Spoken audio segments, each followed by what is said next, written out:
guys, and welcome back to my channel. If you guys are new here, my name is Carly and I am a young mom. I have a 2-year-old daughter named Cash who is with her dad right now, and a 1-month-old baby girl named Kimber who is laying down here on her Snuggle Me, and I'll show her in just a little bit. So today's video is going to be my 1-month postpartum update and also Kimber's 1-month update as well. I was going to make a 1-week postpartum update, but things were literally insane. I feel like I had a lot harder time recovering this time than I did the first time with Cash, but we're gonna talk about that. I'm gonna talk a little bit about my postpartum must-have, and then when I get into my postpartum update, I'm gonna talk about it literally from like the first day until now, just kind of cover all the bases and talk about how it's been, and then I'll go into Kimber's update as well and show you my body and everything like that. So before we get into this video, if you guys have not already, don't forget to subscribe to my channel and check out my social medias that are linked down in the description box below. It has been a minute since I've been like consistently active on all of my platforms. Life has been crazy. I am going to post a life update as well.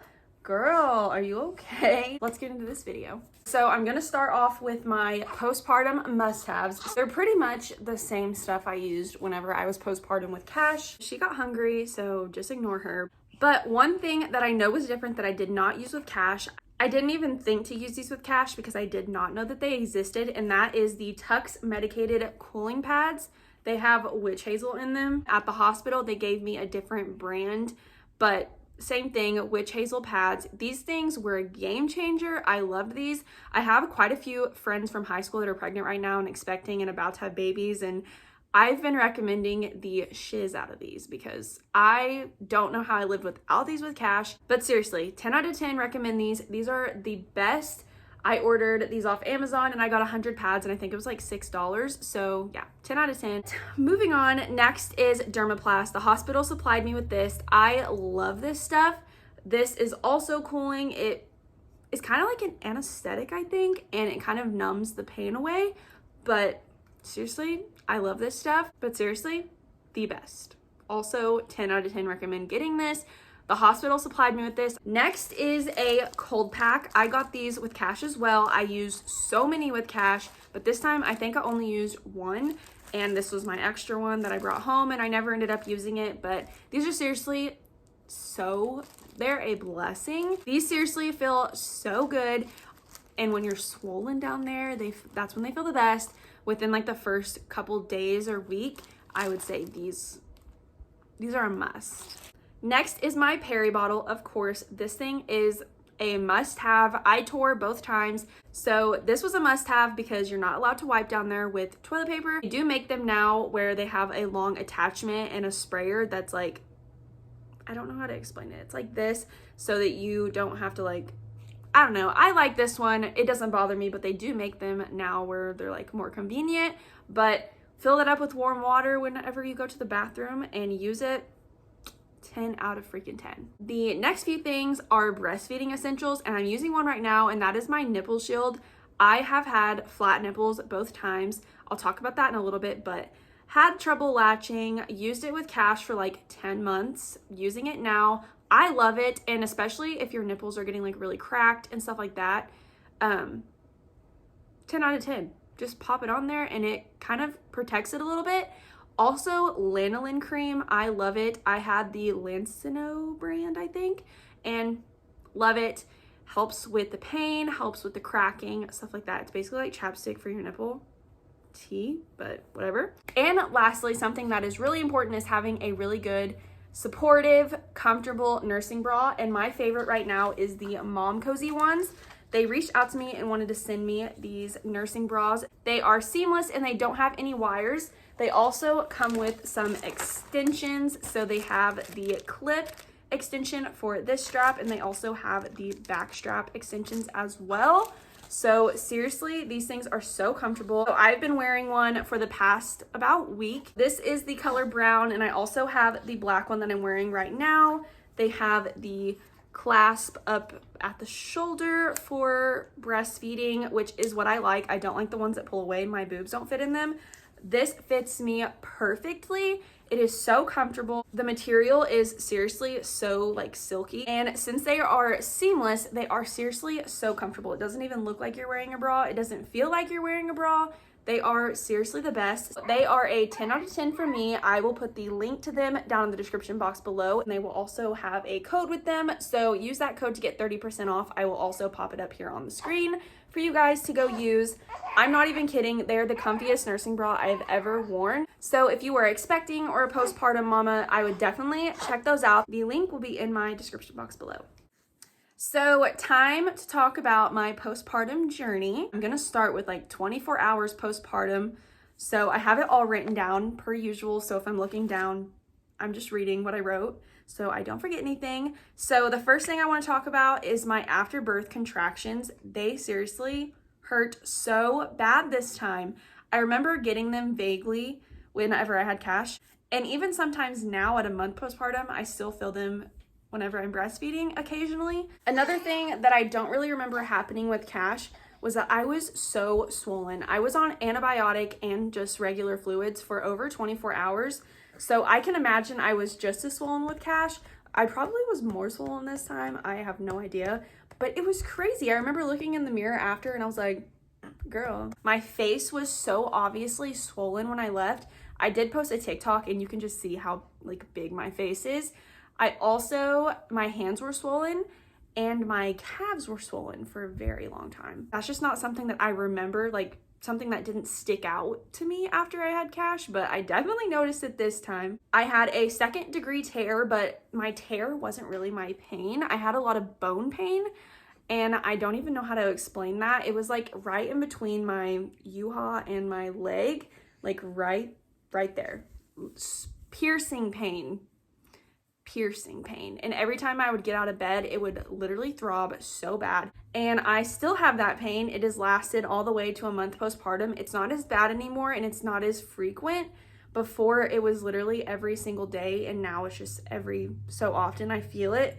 But I was dying. I also didn't get my meds until I was like a week and a half postpartum because Jackson would not go get them. So I was without a pain medication for like almost 2 weeks. And again, that bone pain by then was like piercing and I was in tears. It was tear-inducing pain. So another thing that happened in the hospital was I was GBS positive and they wanted me to stay an extra day and I really did not want to do that. I was just so uncomfortable. I'd been there for so long and it felt like longer because I had been up for so long and I wasn't sleeping and they were in and out of my room and I seriously was so tired of being there. I just wanted to go home. I just wanted to see Cash. I just wanted to be in my own comfort, you know? So I was gonna have to stay another day, but they let us leave. And then the last thing in 24 hours was we had a little bit of a latching issue. One of my nipples was flat, but the other one wasn't. So I was trying to breastfeed her on the one that was flat and I was like, oh my God, like she won't latch. I don't know what's wrong. So I was like spoon feeding her in the hospital. So what they had me do was self-express onto a spoon and then give it to her. And I hated doing that. I just wanted to breastfeed and have no problems with it, but that was not what was going on.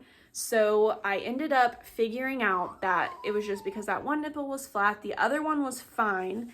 And whenever I got home, I started using my nipple shield, which I had at the hospital, but I was kind of like determined to not have to use it after she was born. I have no shame using it. I just, you know, wanted to try without it. We went home and after I was home, I kind of used it on and off. But then my nipples got really bad, cracked, painful, they were bleeding. It was so bad that I started to use it and I haven't stopped since. My nipples are flat anyway, so it doesn't even matter. So I do use my nipple shield and yeah. So at 1 week postpartum, my bleeding started to slow down a lot. It like decreased kind of rapidly, but it was playing tricks on me because it kept like coming back and leaving and coming back and leaving. And I was like, girl, what is going on? Again, my bone pain was horrible. I didn't have a pain med until I was about a week and a half, almost 2 weeks postpartum, and I was dying. And on top of that, I was also exhausted. We moved in those first couple weeks of postpartum. So along with having a newborn and Cash becoming a big sister, she was also moving and getting a big girl bed and things were just really crazy for her. So she wasn't sleeping great. And then Kimber was obviously waking up every 2 hours to eat. So I was very, very tired and that took a toll on me a lot. I have a hard time still like finding time for myself, even just to shower. So my social media has really taken a back seat since I've had Kimber, just because I'm still trying to juggle myself with a toddler and myself with a newborn. So it's kind of crazy, but you know, we're doing it. I think about 3 weeks maybe, my bleeding had pretty much stopped. It was mostly just like fluids and other stuff coming out, but it wasn't ever really bloody. Every once in a while it'll have like some old blood or something like that, which is kind of TMI, but some days we're still really exhausted, but that just depends on the day, depends on how Kimber sleeps. We've been really busy, so that kind of plays a part in a lot of my exhaustion lately, but it is what it is. But you know, we're still adjusting with having a newborn and a toddler. I still think 0 to 1 was harder than 1 to 2, but my toddler is insane, so 1 to 2 has not been a joke, especially with moving, like I said, and stuff like that. We're just still really adjusting to everything. Cash is doing really good with her though. Cash adjusted really well, which I was really surprised about, especially after she came to the hospital and wanted no part in the baby. So she's adjusted really well. She really loves her. She likes to hold her. She's a little bit rough for my liking, but you know, I'm still trying to learn how to deal with that, so we're still adjusting that way. Breastfeeding is going really good. I am exclusively breastfeeding. I don't really pump that much. I haven't pumped in a really long time actually, but I've been super busy, like I said 100 times I feel like. So that's all about me. On to Miss Kimber here. She is snoozing.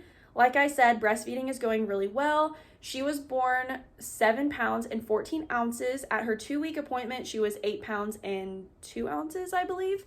So she's a chunky girl. She has surpassed her birth weight.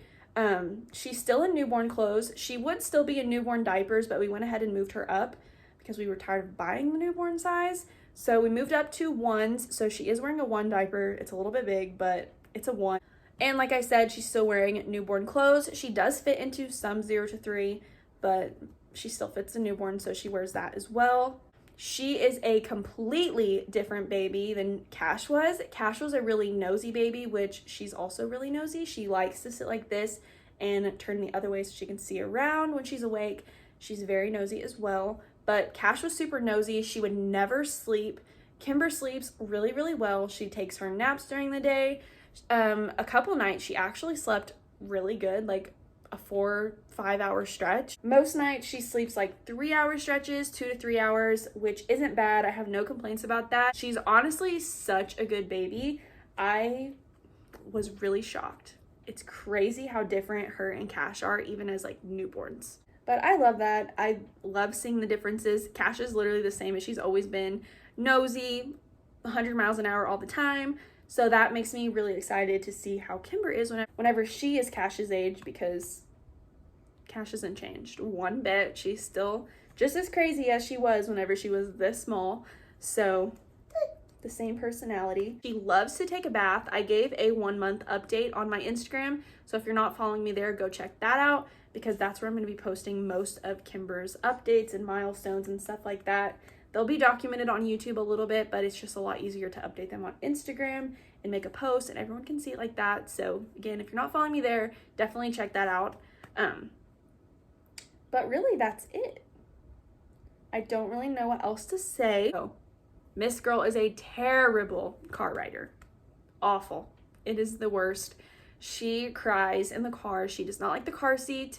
If we're not like moving where she can feel it, if it's too smooth of a drive, Miss Girl is crying. She does not like it. Overall, things are going really well. I feel great now.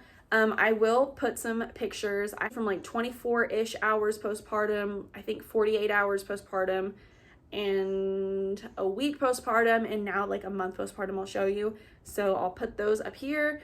My body kind of, I feel like now looks about how it did before I got pregnant with Kimber.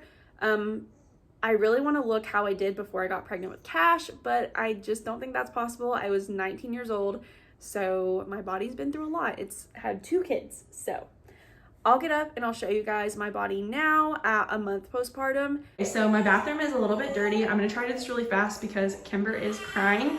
So anyways, again, I feel like I look about the same as I did before I got pregnant with Kimber. I don't know how much I weigh. I can't remember what I was at my 3-week. But anyways, here's my body. Here's the front. All of my stretch marks are pretty much all right here. This like little rainbow over my belly button. It faded quite a bit even in the last week. I have this really weird stretch mark right above my belly button though, and this line is still here. But anyways, that's my body. So that is going to be it for today's video. If you guys have not already, don't forget to subscribe to my channel and also check out my Instagram, because sometime this week I am going to be posting my 1,000 subscriber giveaway, so you don't want to miss out on that. I will announce it on my channel as well, but definitely check out my Instagram. That is how you're going to be able to enter that. And also my TikTok, don't forget to check that out. I'm going to try to get back onto my TikTok because, again, postpartum has taken a toll on me and my exhaustion and my ability to get things done. I'm still unpacking my house and everything. It's been crazy. But I'll talk about that more in my next video because I'm going to be doing a whole life update about everything that's been going on and where I've been and all of that. So yeah, I'm going to go ahead and end this video here. But I hope you guys enjoyed this video, and I will see you guys all in the next one.